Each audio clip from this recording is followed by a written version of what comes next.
Willow. Season 7, Chapter 4, Vulpes Mortis. Surgery went well, or so I'm told. Through bleary eyes and a foggy mind, I try to make sense of the text that woke me. Black shifting letters on a blinding screen communicate the message. Though it should be cause for joy and relief, the words feel devoid of emotion in their sterile little box. Rubbing my eyes in a futile bid to rub away slumber, I can see the text came from Henry. It's heartwarming that, after 24 hours of silence, he took the time to let me know what was going on. Aware of his aversion to electronics and technology, it means that much more that he made the effort. Phone in hand, I drag myself to the washroom. The blue glow of the screen is repeated over dozens of times, reflected upon the glass of every frame along the corridor, and one ominous mirror. It might be my imagination, but even my phone's reflection appears to lose part of its soul when bouncing off the antique. It looks murky, trembling, as if the light was struggling to find its way back from the mirror's surface. After I splash my face with cold water, staring at myself for a second to decide if I should really be awake at this time, I get another message. O's in a coma, still in ICU, waiting on tests to know more. Great, I sigh, feeling like I'm back to square one. I should be glad that I've at least been deemed worthy of an update, but whatever worry had been lifted from me fell right back with a crash. And like dropping a stack of plates, the only thing I can do is let the despair wash over me before trying to clean up. Where is she? I ask in return, taking note of the time at the top of the screen. 3 a.m, the balancing point between too late to go back to bed and too early to get up.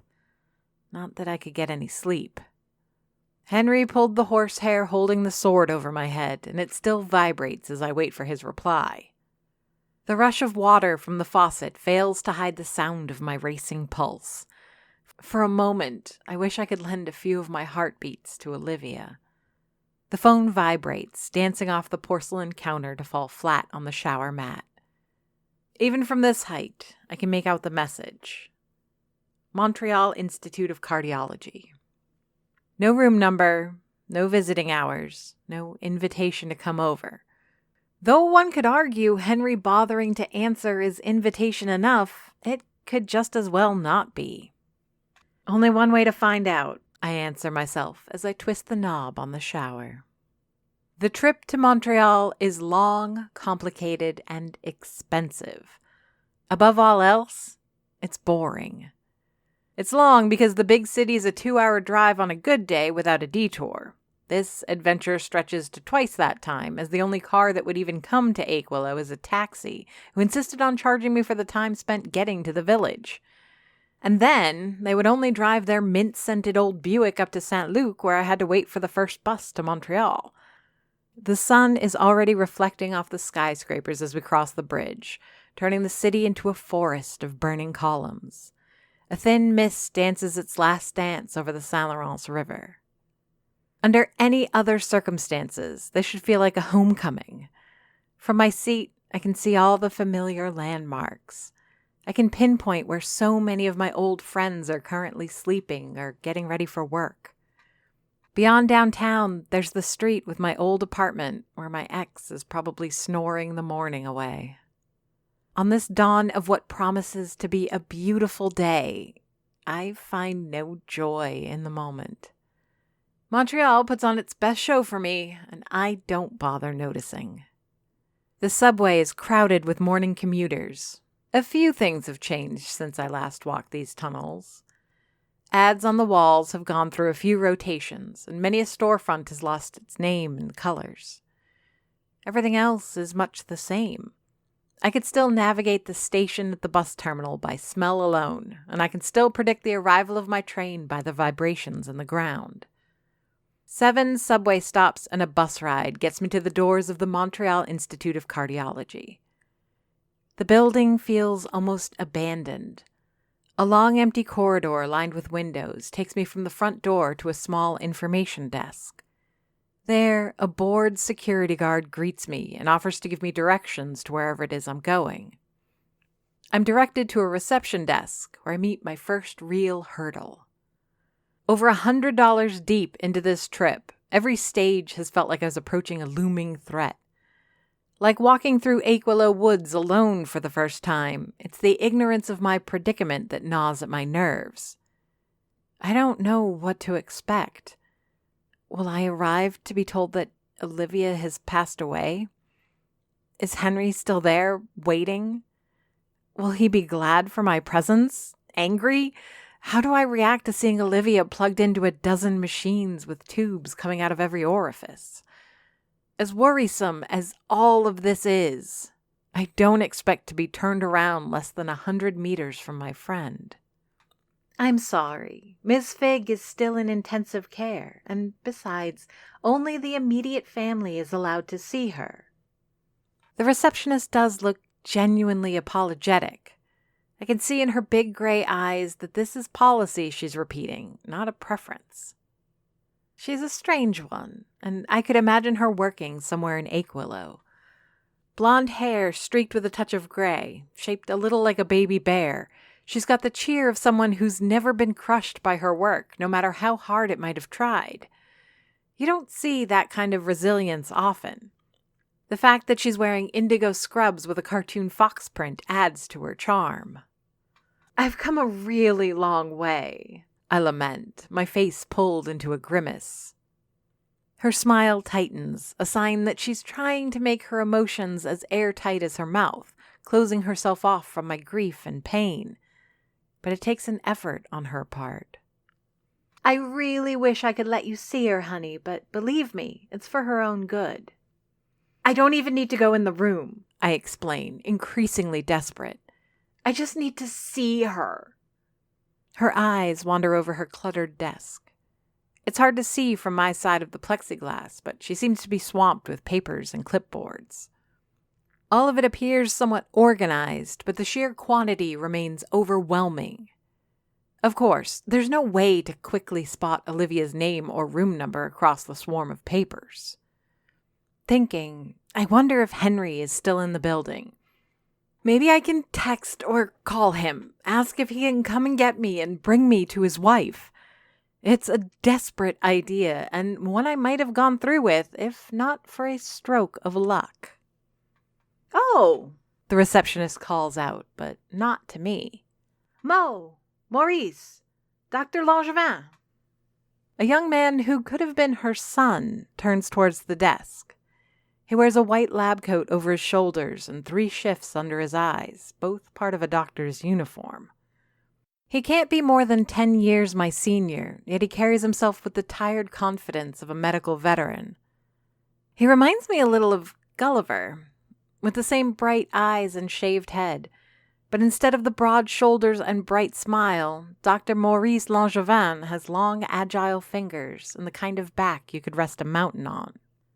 Brigitte? He asks while scanning me. It's the name of the receptionist, and from the way he looks at me, I already know he's got me figured out. The lady wants to see Miss Fig, Brigitte says, making my case for me. And I was wondering if... She punctuates with a broad smile that could challenge the morning sun, but lets the request linger. Friend, obviously, Dr. Langevin asks. It's half a question, one he already knows the answer to. She's like a mother to me, I plead. He doesn't say another word, like a cat preserving his energy for when it'll be needed again. Instead, he gives a nod toward the elevators and starts walking. We wait for the lift, and I can see the cafeteria down the corridor, thinking again about Henry.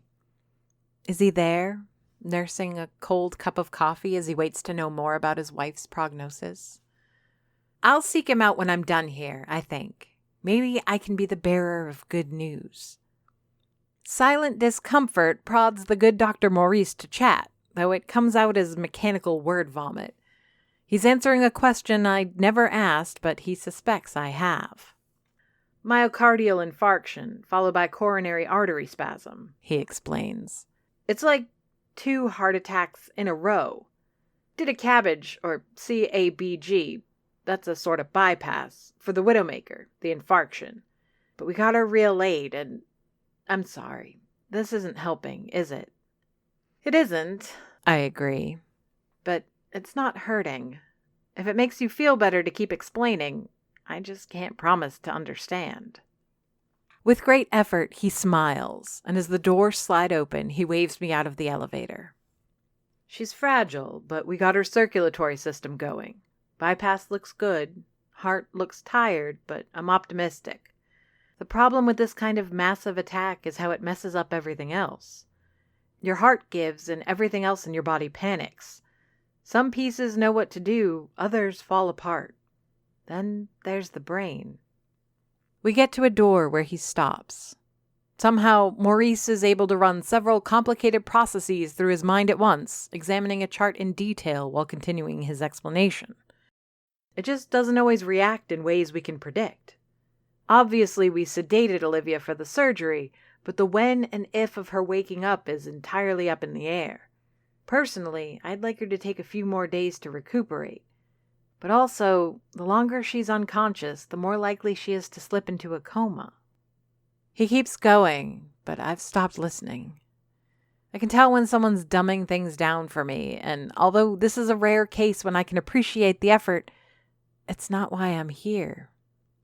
Without permission, I push the door to the room open, and Dr. Langevin lets me. And there she is. The room is dark, but I can easily see her shape. In essence, Olivia is in very much the same situation she was at the Aquilo Hospital. The machines look newer and more sophisticated, and she's bundled more in this bed. However, she still has the IV drip, tubes up her nose and down her throat. Her image blurs as tears find their way to my eyes. I wish I knew what to feel in this moment or which emotions to latch onto. I wish I could claim that the fear or sadness are dominant, gripping me with the possibility that I might never get to hear Olivia's voice again or see her sitting at the counter of my cafe. But it's the absolute helplessness that hits me hardest. I can't save her. I've done so much since getting to Aquilo, from defeating demons to giving respite to the restless dead. But here, in this room, I'm powerless. All because my first and best friend in Aquilo cannot eat. Can you inject bechamel into her IV? Annabelle asks. I'd forgotten to call anyone to open the cafe in my absence, which meant coming back to a heterogeneous mix of irritated customers and worried patrons. 2 customers could walk in, both say, "Good to see you're open," and have it mean completely opposite things. Most of the time, tone is sufficient to judge if I'm dealing with a passive-aggressive client who was denied their morning coffee, or genuine concern for my or the business's well-being. Annabelle came in late, the orange of her hair still blazing, and carrying a tote bag filled with a variety of purchases. It felt like popping a child's balloon when I told her the state I found Olivia in. Her chipper homecoming had been tarnished over and over since coming back to town, her buoyant mood sunk at every instance. Are you out of your mind? I ask while unwrapping some fresh napkins. It's a joke. I cut her off, realizing my mistake. I know. I'm sorry. My head is just filled with ideas that you just keep shooting down because they're just as unworkable as bechamel in an IV. I use my knuckle to press on the napkins and, by drawing small circles, get the stack to spread in an even pattern. Yeah, but there's nothing. It kind of puts things into perspective, you know? What I do. What we do. It's not like in the movies. Wave a wand around, shout some random incantation, and presto, magic. I draw circles in the air with my wooden spoon, poking it at nothing to punctuate my meaning. Nothing happens. Nothing is ever that easy. A few of the customers give me a curious look, wondering if perhaps the owner of the cafe has finally lost her mind. They're quick to go back to their scones, croissants, coffees, and teas. Dufour eccentricities aren't exactly headline news in Aquilo. Trivializing magic? Annabelle whispers. Are you already bored of baking miracle pies and making soup that quiets the dead or whatever? I put my spoon on the counter, and she picks it up, inspecting the grain of the wood at first, then mimicking my impression of a sorcerer. It's not like that. I just feel so useless. Olivia's been so kind to me, and I should be able to do something. Everyone's so quick to compare me to Doris, and I bet she would have found a solution. Would she, though? She asks, tapping me lightly on the shoulder with my spoon. Doris was something, but even death caught up to her. Maybe that's the lesson here? Accepting mortality as inevitable, even if you're a Dufour witch? I snatch the spoon back from her, stuffing it into my apron pocket, close to my heart, where it belongs. Doris didn't go down without a fight, and I've no intention of letting Olivia go without one either. Silence occupies the space between us for a minute. Annabelle drinks her coffee while I tend to a customer. It's funny how much death has been a constant companion of mine since moving to Aquilo. One of the first things I saw after arriving here was a dead body not 20 meters from where I stand right now. In fact, I'll be taking out a bag of garbage to that exact spot when I get a chance. It's also the same place a demon stabbed me, leaving a scar that itches to this day. Yet, I don't think I've felt the specter of mortality loom so dark as it does today. Except for that one time, of course. How did she die anyway, if it's not too weird a time to ask? It is weird, but when would it ever not be? You probably know more than I do. I never met Doris. All I heard were the rumors. Something about her internal organs having cooked or burned from the inside. She frowns and cocks her head, as if this particular detail had never reached her ears. I'm about to elaborate further when the chimes at the door announce a customer, and I think better of it. "How's this?" the fresh arrival asks. It's Eric. His dirty blonde hair, usually coiffed to look fashionably unkempt, is slicked back over his skull. His stubble has been replaced by a clean shave, and his fingernails have been obsessively trimmed. He's wearing a gray suit with a white shirt and black tie, every piece of fabric embracing his figure like a passionate lover. I can hear Annabelle holding her breath as she looks him over, struggling to keep whatever objectifying comment she has to herself.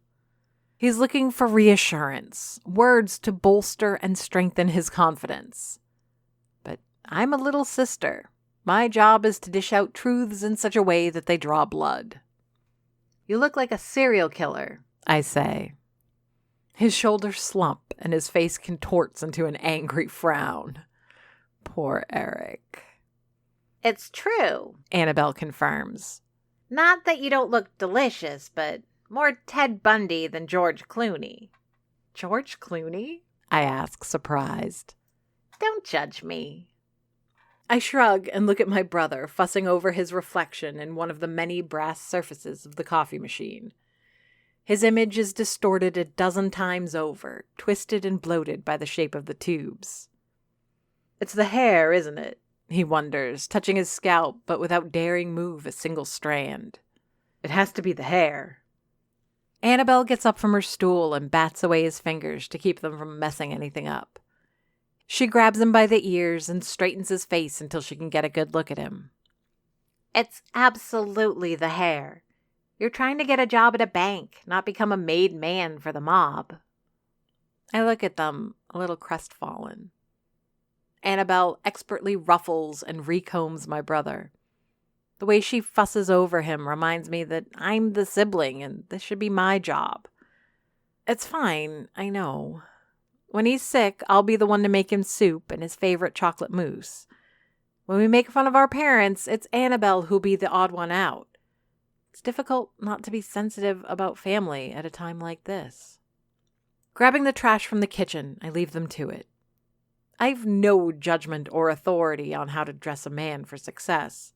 It's never been my thing. I'll make him a cup of something nice, a mint tea that'll clear his breath and settle his nerves. The evening is already pulling darkness over the skies of Aquilo like a blanket to keep warm.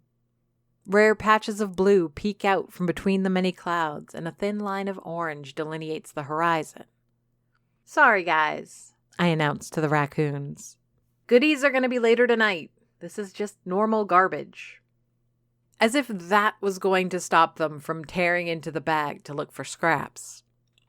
I walked down the handful of steps from the back door and onto the cracked asphalt of the alley when I noticed that 3 of the raccoons are out and sitting atop the dumpster. Years of familiarity has made it easy for me to identify them. Brioche is at the back, hiding behind her 2 brothers. The Don, fat and angry, leans over the side of his rusting palace, teeth exposed. Finally, strutting back and forth at the edge of his perch, Crimson, one of the most aggressive of the raccoons, snarls and growls. I'm reminded to have a look at Roberts to see that his artificial leg isn't causing him trouble, but that seems to be an issue for later. There are bigger fish to fry right now. At first, I think it's Ophelia's big orange cat, William. He's been around to bother my raccoons, but rarely has he ever been capable of riling up like this. No, this is something new. A fox. I've seen foxes near Aquilo, usually on my walks to and from Fig's orchard. I've seen one at the park once, but never has any been bold enough to come this close to the cafe.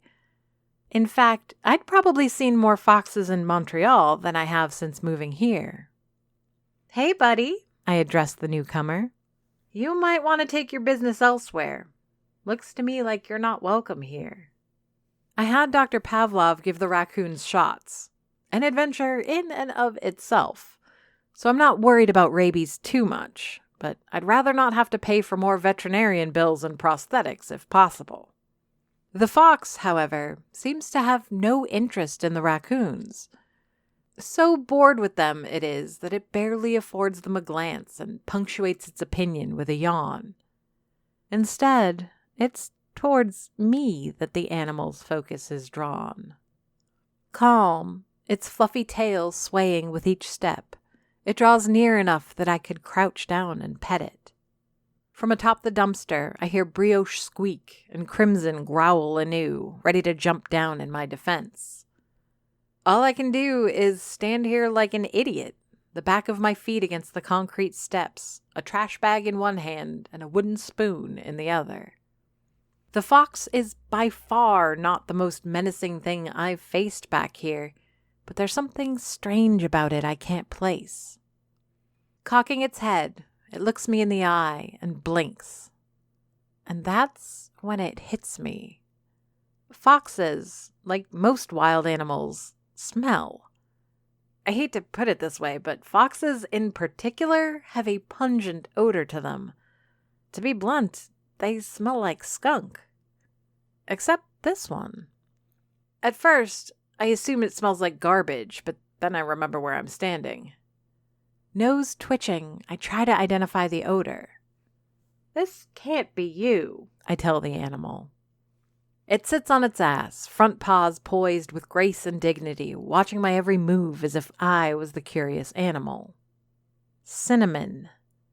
I have to lean down over it, breathing in the usually fetid air of the alley to be sure, but there's no question. The smell is too strong and too concentrated to come from the cafe, and it's certainly not from the trash bag or the dumpster. This fox smells like sweet cinnamon. You're something new, I tell the animal. At my words, the fox gets up and struts away, making sure to look back once it gets to the first corner out of the alley. There it waits, tail swishing with impatience. I look at the trash bag. I look back at the door of the cafe. There are hours before closing time and a whole evening rush to contend with.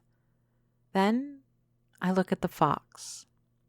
I swear, if I were my boss, I'd fire me. With those words of complaint, I drop the bag to the ground and go after the fox. For a while, I doubt my own sanity. It feels like a wild goose chase running after this fox, all because it smells of cinnamon instead of skunk. While it does periodically turn around to see if I'm still following behind, I'm starting to wonder if it's either just annoyed at my presence or actively attempting to get rid of me. We do the rounds of the alleys, going so far as to dig a few blocks down into the U.S. side of the border. I must look like an absolute lunatic, pacing behind a wild fox with my apron and work shoes.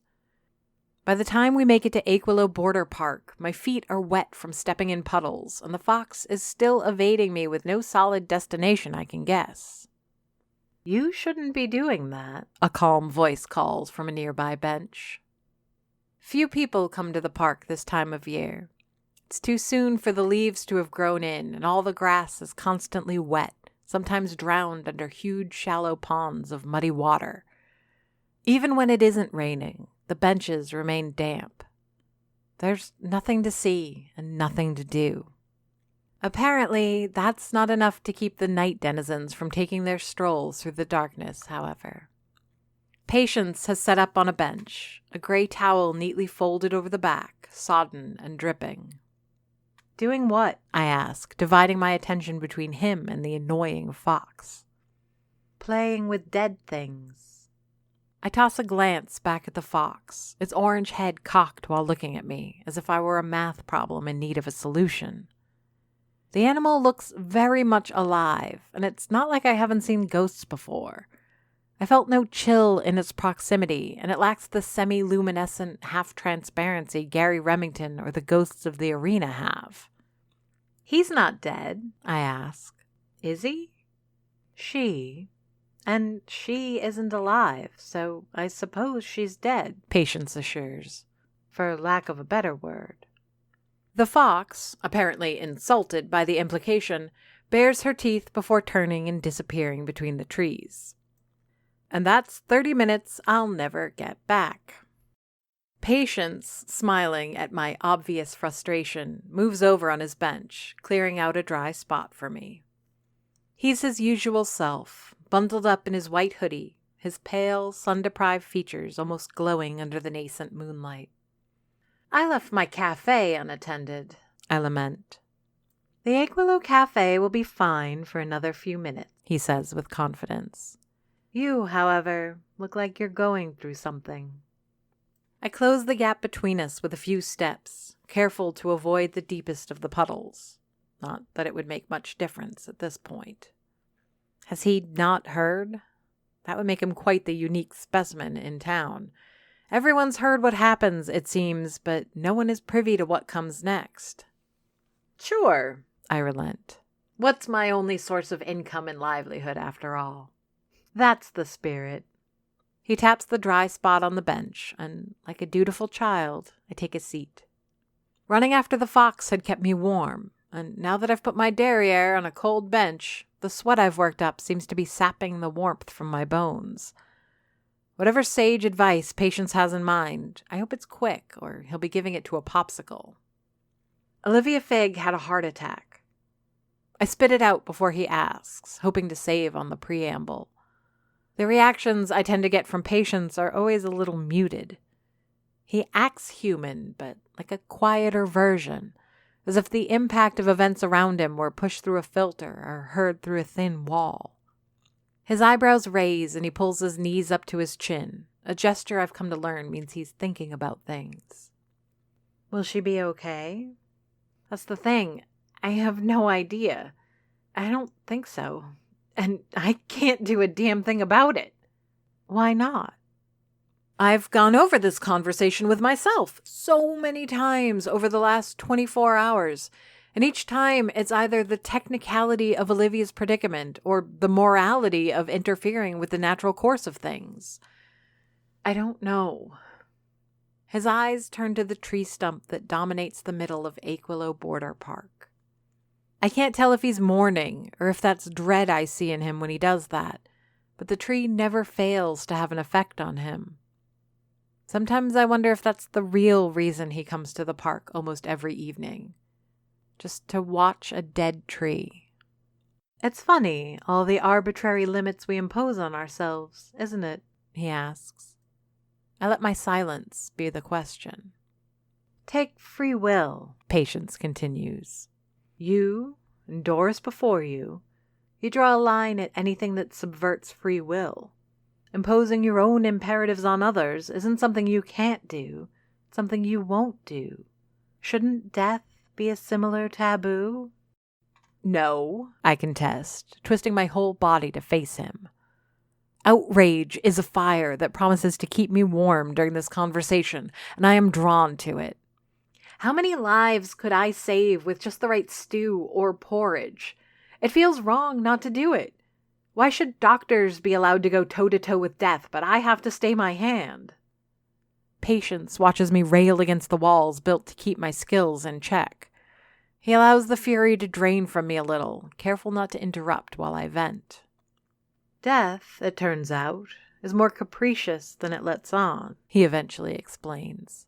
But not so much as to overstep its domain. It only demands that we do the same. Cure diseases and heal the body if you can, but don't stand between death and the dying. I don't know that I see the difference between the two. Isn't that what I offer? To fix Olivia through my family's own brand of witchcraft? What I do know, however, is that while it may not be wise to interfere with death's work, that doesn't mean the pale old man can't be convinced to take a minute, have a hot bowl of soup, and maybe postpone the inevitable. I just don't want to lose my friend, I explain, calm and cold. I stay there a few more minutes, waiting for Patience to offer me more words of wisdom. Maybe he's got the magical turn of phrase that will transmogrify grief into acceptance. Everyone wants to keep me contained, from the Inquisition to my closest friends, and I don't understand why. I have this thing that I can offer, that can help others. Why resist? Would it help if I told you that you can't? Patience says, a little bit of a tremor in his voice. This is a new thing for him. Never is his voice uncertain. Patience is less of a person and more like the sky, distant and immutable. No matter how strange and bizarre Aquilo gets, its troubles never seem to reach high enough to touch him. Then again, he too is strange and bizarre.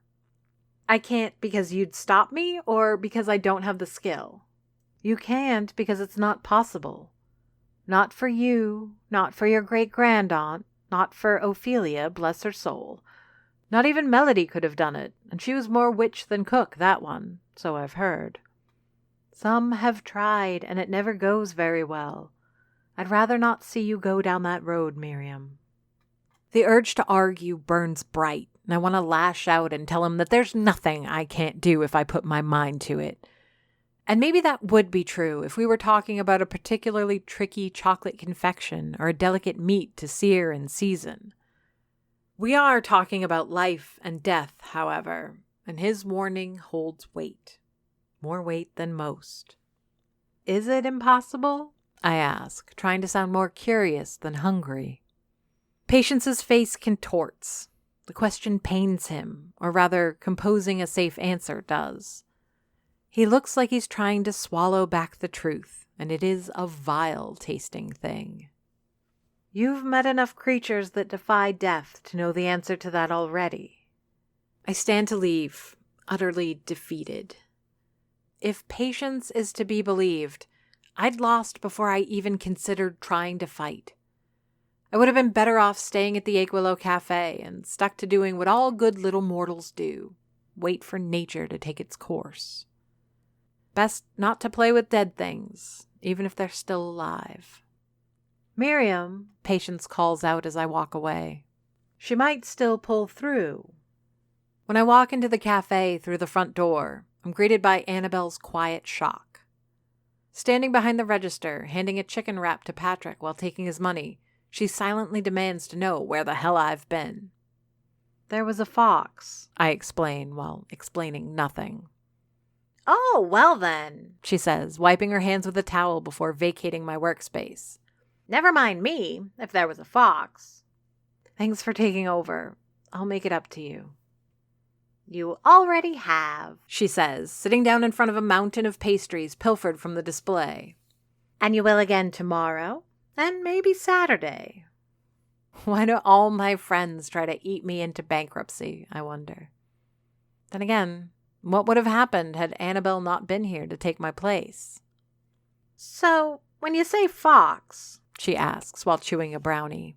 you mean an animal fox or like a foxy fox? I mean a ghost fox or a spirit fox. I don't know. What's this? There's a box on my counter, like the kind you get from a delivery company. It's a small box, perhaps the size of a shoe, maybe smaller. The top flaps are open, yawning to the ceiling like the petals of a crude flower, and there's still a packing slip taped to the side. As I pull out the crumpled up piece of packing paper on top, I see a stack of neatly wrapped pamphlets, each standard size and printed on some industrial laser paper. The folds crack the images, and the poorly executed graphic design depicts a picture of a single cloud. Hope you can feel, the overdone lettering promises. Ian dropped them off, Annabelle says, spitting out copious amounts of crumbs in the process. Wasn't sure if you wanted to toss them in the recycling yourself or if you'd rather give them back to him. I take out one of the pamphlets, little more than flyers clumsily folded in 3. It's shoddy at best, the kind of work you'd expect for a church charity drive or a potluck announcement, yet it's terribly apropos. Anything more professional wouldn't be as earnest. Hope is a humble thing. It doesn't come wrapped in designer clothing and fancy shoes. You know what? I say, still studying the pamphlet. I think I'll hand them back myself. Aquilo is written by J.F. Dubow and narrated and produced by me, Amy Frost. If you enjoyed this podcast and would like to hear more, please rate and review us on Apple Podcasts or your preferred podcast platform. Want to support the show? Buy us a coffee. Go to ko-fi.com/Aquilo to donate. Aquilo has a Patreon. Visit patreon.com/Aquilo for details. Follow us on Facebook, Twitter, and Instagram under the username Aquilo.